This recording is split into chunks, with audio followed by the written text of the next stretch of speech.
Bonjour Pierre. Bonjour Christophe. Alors toujours sur le marché au Festival des Mets et des Mots à Villers-Cotterêts, quoi de mieux que le début de journée qu'un bon petit café. Donc nous sommes avec la marque Typica. T-I-P-I-K-A-H. J'ai dit tout à l'heure. Ouais, exactement. Quel type de café tu nous fais en ce moment? Alors là, on est sur une très belle ferme de Colombie d'Henri Bonilla. Donc j'aime bien parler du producteur avant d'un pays parce qu'on peut le comparer avec le vin. Il y a une très belle analogie en termes d'aromatique sur le terroir, la variété, etc. Donc là, on est chez Henri Bonilla, une double fermentation sur le cacao. Et ce sera vraiment un régal pour le week-end. Donc je l'ai juste là. Est-ce que c'est pas celui... Ouais. Ah oui, c'est pas celui-là. C'est Après, Nevado, c'est ouais. Nevado, Ouais. Après El Chilalo, c'est presque on voyage. pareil. Dans tous les cas, on voyage. Ouais. Ça, on était dans le sud. Ouais.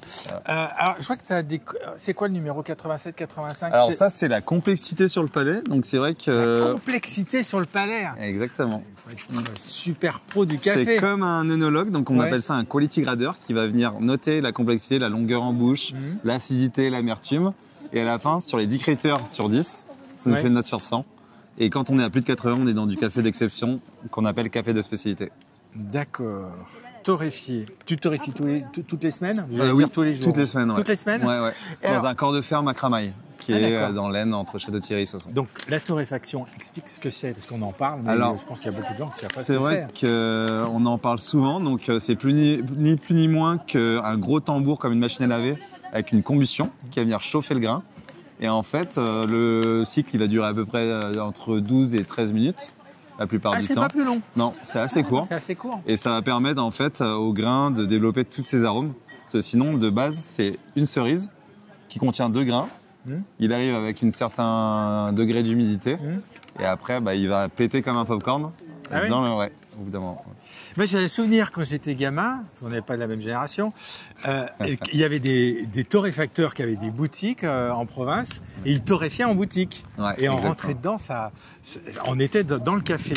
L'odeur, elle est quand même incroyable, c'est très prenant. Ouais. Alors, quand on achète un café comme ça, alors là, celui-là, il est en grain, mais on doit pouvoir l'acheter moulu. Moulu, oui. Ça se garde combien de temps?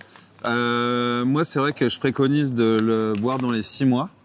Après, quand il est déjà moulu, c'est vrai qu'il vaut mieux le boire le plus rapidement possible, le conserver toujours pareil, pas d'air parce qu'il va s'oxyder sinon. Donc c'est pour ça qu'il y a une valve derrière. Et le zip, on va être à l'abri de la lumière. Ouais. Et sinon, j'ai également des capsules biocompostables. Je travaille avec quelqu'un en Allemagne qui a développé son projet et qui est biosourcé. Voilà. Et c'est des capsules pour Nespresso. Pour les machines du monsieur qui fait du cinéma américain.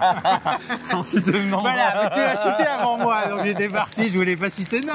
C'était plus intéressant de citer ton nom. Oui, exactement. On te retrouve sur Internet, je pense. Oui. Voilà, donc typikha.com et tu livres le monde entier. Le monde entier, ouais, exactement. Voilà. Merci. Merci Christophe. Bonne journée. Bon marché. Merci beaucoup, bonne journée.